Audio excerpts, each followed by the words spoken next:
In a political twist no one saw coming, Liam Jacobs, once considered a rising star and future stalwart within the Democratic Alliance, DA, has announced his sudden defection to a rival political party, leaving behind stunned colleagues, an outraged base, and a leadership scrambling for answers.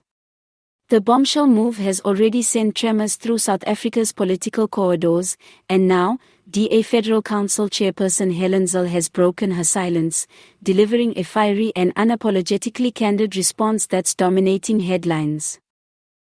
Jacobs, known for his eloquence, youth appeal, and vocal support of progressive reforms within the DA, made his announcement during a hastily arranged press briefing earlier this week. With barely any prior warning to party leadership, Jacobs declared he was joining the Build One South Africa (BOSA) movement, led by former DA leader Mmusi Maimane, citing irreconcilable ideological differences and accusing the DA of losing touch with the people on the ground. "I didn't come into politics to play it safe," Jacobs said. "I came here to be a voice for the voiceless, and the DA no longer allows for that. I can no longer defend their selective values, their lack of urgency on youth empowerment, and the silence on critical national issues." His departure immediately triggered a media frenzy, with speculation swirling about internal factionalism, ideological tension, and possible backroom discussions that preceded the move.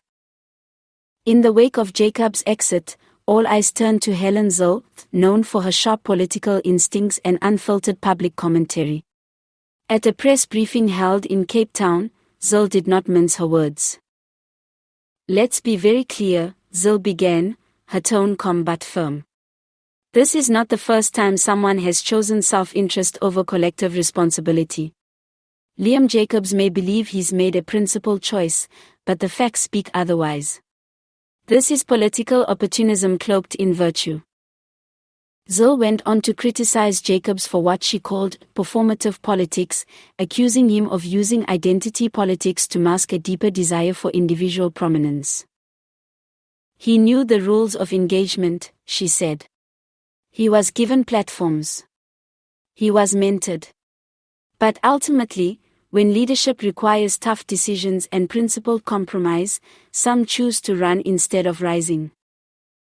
Her response has drawn both praise and criticism, with supporters lauding her for standing firm, while detractors accuse her of being tone deaf to the very concerns Jacobs raised. Internally, the DA is said to be in a state of damage control. While public statements maintain the usual line of wishing Jacobs well, insiders report a flurry of behind-the-scenes meetings aimed at preventing similar departures. Some fear that Jacobs' defection may embolden other young leaders who feel sidelined or unheard. "Liam was more than just a member," a DA youth member said anonymously. "He represented a new wave, a generation that wants to see action, not bureaucracy. His leaving exposes a gap the DA must urgently address." Others within the party remain firm in the belief that Jacobs' defection is a betrayal.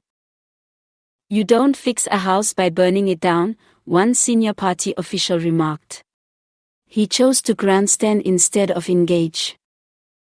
Jacobs' defection could have ripple effects beyond the DA. BOSA has already released a statement welcoming Jacobs, praising his courageous stand and calling him a symbol of the new South African leadership we're building. Maimane himself tweeted, "The youth are waking up. Welcome home, Liam." This move also raises broader questions about whether South Africa's political landscape is witnessing the early signs of realignment, one where traditional party loyalties are dissolving in favor of more fluid and values-based alignments. Though the dust is still settling, Liam Jacobs seems unfazed by the backlash.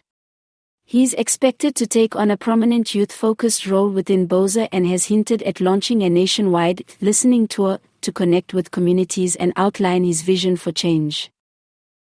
History isn't made by those who stay silent in comfort. It's made by those who walk away to build something better, even if they must walk alone.